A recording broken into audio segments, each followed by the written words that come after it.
राधा रानी में कोई अंतर नहीं है, कोई भेद नहीं है। रस की वृद्धि के लिए ही उन्होंने दो रूप धारण किए हैं ताकि रस बढ़े।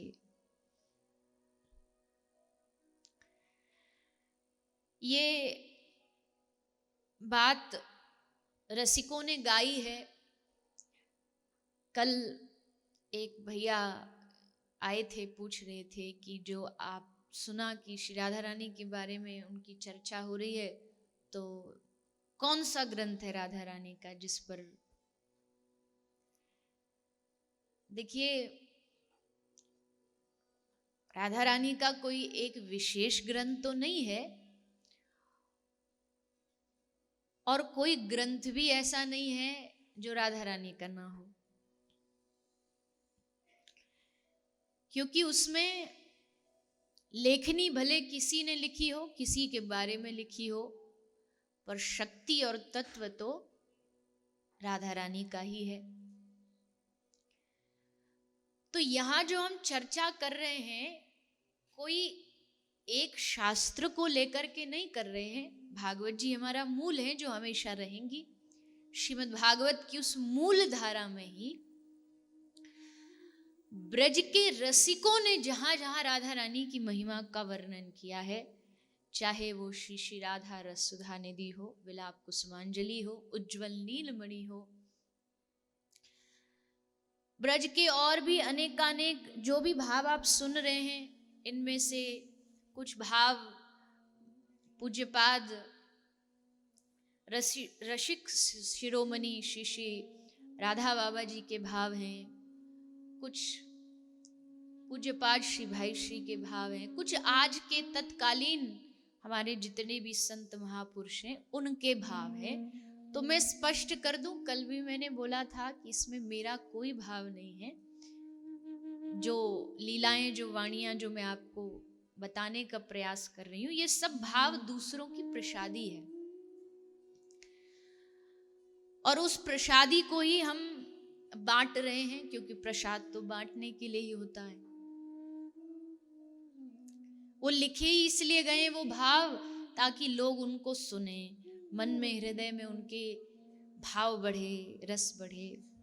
तो जो भी हम चर्चाएं यहाँ कर रहे हैं अलग अलग महापुरुषों की, और उन महापुरुषों की जो रस में डूबे हुए हैं, भीगे हुए हैं, उनके मुख से ही ऐसे शब्द निकल सकते हैं। बाकी जो आदमी भीतर से सूखा है, नीरस है, उसके भीतर कोई रसमयी चर्चाएं आप सुन ही नहीं पाओगे। इसलिए ये वो महापुरुषों की वाणियां हैं जो रस में एकदम डूबे हुए, भीगे हुए।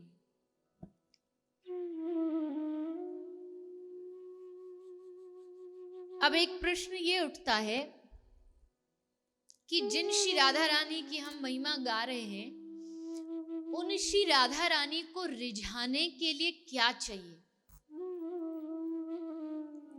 अगर हमको राधा रानी को रिझाना है कि नहीं रिझाना, पहले तो ये फाइनल करो,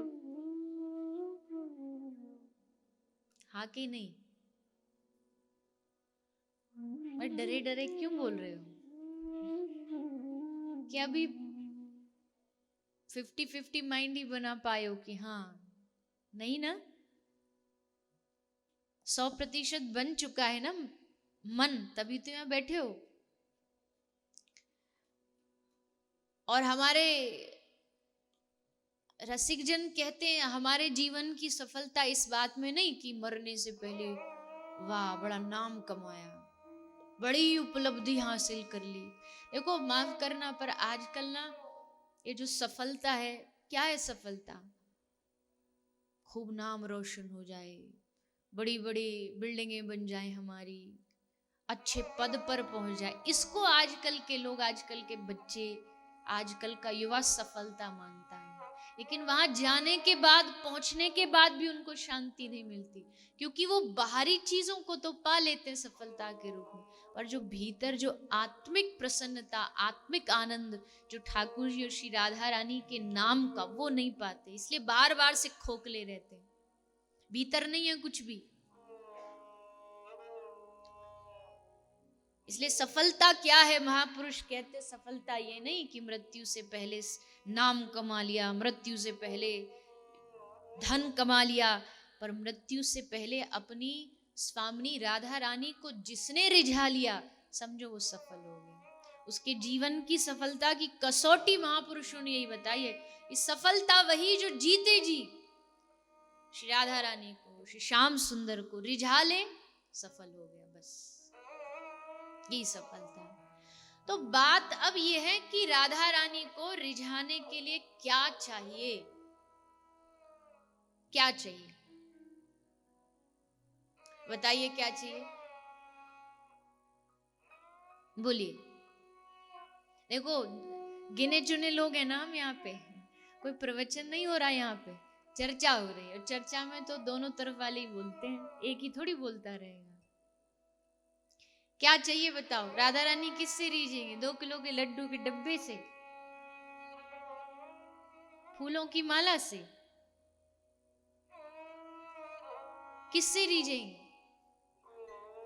हैं? सच्चाई से। कोई है यहां बैठा सत्यवादी? और देखो भैया, आपके लिए नहीं कह रही, आपने वो शब्द उठा इसलिए याद आ गया। इस दुनिया में जो सबसे ज्यादा झूठ बोलता है ना, वही अपने आप को सत्यवादी समझता है, और सबसे ज्यादा झूठ बोलने वाला ही बात बात पर कसम खाता है। और कसम भी किसकी खाएगा? अपनी। सच्ची कह रहा हूं, तेरी कसम। उसको पता इसकी खाऊंगा तो उसको मन से पता है कि मैं झूठ बोल रहा हूं, इसलिए कसम खा रहा है। तेरी कसम। आजकल तो नहीं, पहले के बच्चे, विद्या रानी की कसम। विद्या रानी वैसी पहले से नहीं है दिमाग में, और कसम खा के थोड़ी बहुत जो होंगी वो भी चली जाती है। झूठ बोलने वाला ज्यादा। तो सत्यता से ठीक है, पर कौन सत्य बोल पाता है? फिर किससे रीझेगी राधा रानी? प्रेम से। और क्या दे राधा रानी को, क्या चाहिए उनको जिससे वो रीझ जाए? तो चलो एक ही बात समझ लो, राधा रानी को रिझाना है तो वह एक चीज करनी, क्या? बस अपने आप को उनको दे देना। अपने आप को दे दो। अपने आप को देने का मतलब उसमें सब आ गया, सब, अच्छा बुरा भला गुण अवगुण सब आ गए। अपने आप को जिसने श्री राधा रानी के चरणों में सौंप दिया, छोड़ दिया, शरणागत होकर के दोनों हाथ उठा के कह दिया। अब ये मत कहना, हमसे ये आशा मत रखना कि हमारे द्वार पर आओगे तो ये गुण होने चाहिए। जैसे हैं दिख रहे हैं ना आपको, जितने गुण हमें दिख रहे हैं, इतने गुणों से काम चला लो, क्योंकि है तुम्हारे। देखो एक जो धनवान पैसे वाले आदमी का बेटा होता है ना, उसको अपनी मेहनत पे घमंड नहीं होता, उसको अपने बाप की कमाई पे घमंड, बाप की प्रॉपर्टी पे घमंड होता है। उसे पता हम नहीं भी कमाएंगे तो किसके बेटे हैं? उनके बेटे। नहीं भी कमाएंगे, नहीं भी मेहनत करेंगे तो बेटे तो उनके हैं। इसी घमंड में इतराता डोलता है वो। तो सोचो आप किसके बेटे हो, आप किसकी संतान हो, किसकी संतान हो? वो जो इस शरीरधारी के जो माता पिता, वो तो एक जन्म के माता पिता बने ना, अगले जन्म में कोई दूसरे वाले मिल जाएंगे। तो फिर असली किसकी संतान हुए? असली हम उन श्री राधा रानी की, उन श्री ठाकुर जी की संतान है। तो फिर क्यों घमंड ना करें? घमंड का मतलब समझिएगा, घमंड का मतलब ये नहीं कि अभिमान में भरे डोले, पर गर्व से तो डोलेंगे कि हाँ हम उनके हैं, हम श्री राधा रानी के हैं, हम उनके दास हैं, हम उनके चाकर हैं, हम उनके बालक। जो मानो सो मानो, पर मानो, कुछ तो मानो।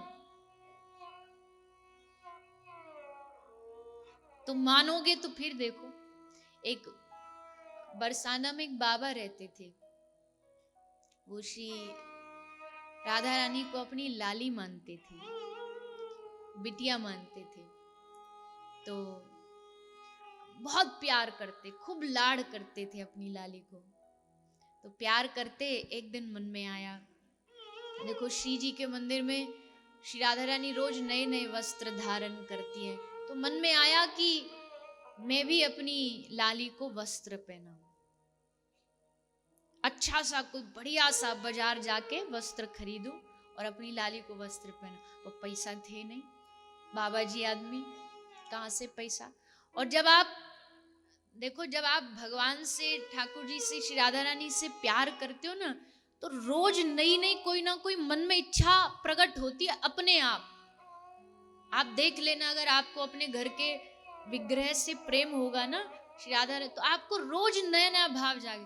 अब क्या पहनाएं, अब इनके पीछे क्या ऐसा लगाएं जिससे और ये सुंदर दिखे, अब इनको ऐसा कौन सा ऐसा उत्सव दें, आनंद दें जिससे राजी हो। हर बार आपको नया नया मन में आएगा कुछ करने का, तो समझना कि हाँ, आपके भीतर में कहीं ना कहीं ठाकुर जी से स्नेह है, प्रेम है। तो बाबा के मन में तो आ गया वस्त्र लाने, पर उसके पैसा का फिर बाबा इंतजाम करने लगे। 8 आना, 1 आना, 10 आना, अठन्नी चवन्नी, सब 1 रुपया इकट्ठा करते करते बाबा ने पैसा इकट्ठा किया। बड़े दिनों में तो पैसा इकट्ठा हुआ। तब तक सोचते रहे, मन ही मन सोचते रहे कैसे रंग का कपड़ा होगा, उसमें कौन से रंग की मैं किनारी गोटा लगाऊंगा, वो सब मन में सोच लिया। और फिर एक दिन वस्त्र खरीद के ले आए। वस्त्र लाके और बड़े आनंद में भर गए कि आज हम श्री जी को अपने वस्त्र पहनाएंगे। हाथ में लेकर के सीढ़ियों से चढ़ते जा रहे थे, खुशी खुशी नाचते जा रहे थे। सोई एक, आज भी आप जाओ बरसाने में तो सीढ़ी पे कितनी सारी छोटी छोटी लाली घूमती हैं। बाबा कछु दे जा, बाबा कछु दे जा, प्रेम में मांगती है, कोई भिखारी नहीं है वो। तो एक लाली आई भागी भाग, अरे बाबा मोगू लहंगा फरिया लाए हो, सो पकड़ के छीन के बाबा पे थे वो श्री जी के लहंगा फरिया लेके चली गई। अब बाबा देखते रह गए। बाबा ने सोची हम तो लाली को लाए, अपनी लाली को, और ये छोरी आई और हमारे वस्त्रन को लेके भग गई। बाबा थोड़ी देर बाद के पीछे पीछे भागे भी, पर हाथ नहीं आई। सो बाबा बड़े उदास हो गए। मन में कितनी सोची, कैसी लगेंगी हमारी श्री जी, कैसे वस्त्र पहनेंगी, तो कैसे दर्शन, सब सोच रखा, और ये लेके चली गई। अब रोते रोते सोचा चलो अब आ गए तो उनसे कह तो दें कि क्षमा करना, छोरी लेके भग गई। और यकीन मानना, ये जो घटना है ना, ये कोई सतयुग त्रेता की घटना नहीं, मुश्किल से मुश्किल 40-50 साल पहले की घटना है। सो बाबा जैसे श्री जी के मंदिर में पहुंचे ऊपर, और जैसे पर्दा खुला, बस भूल गए अपने आप को। बाबा जैसे खुला तो देखा जो वस्त्र बाबा लाए सोई श्री जी पहन के बैठी। अटारी में श्री जी वही वस्त्र पहन करके विराजमान। बाबा के एकदम शरीर कांपने लगा। और फिर मन में क्या आई, मन में आई, हमने सुनी है कि ये भक्तन के पीछे भागती हैं, दौड़ती हैं, पर आज ये देख लिया कि इतना भी इंतजार नहीं कर पाई कि मंदिर ऊपर तक तो चढ़ाए। इतना इतना भाव कि ऊपर तक भी चढ़ने नहीं दिया। सो लेकर के चली गई। ऐसी श्री राधा रानी है, ऐसी भावमयी राधा रानी। उनको क्या पदार्थ से खुश करना चाहते हैं हम, उनको क्या वस्तुओं से खुश करना चाहते हैं हम? कभी नहीं होंगी। लाख जोर लगा लो, लाख कोशिश कर लो, पदार्थ से दुनिया खुश होती है, लाडली जो नहीं खुश होंगे। उनकी प्रसन्नता उसी में जब कोई साधना नहीं। देखो आप, हम सब यहाँ जो बैठे, मैं फिर बार बार दोहरा रही हूँ इस बात को, हम कोई साधना पद्धति के बारे में चर्चा करने नहीं बैठे, कोई बड़ी बड़ी शास्त्रों की बातें चर्चा करने नहीं बैठे, एक भाव मन में बिठाने बैठे कि हम श्री जी के हैं और श्री जी हमारे।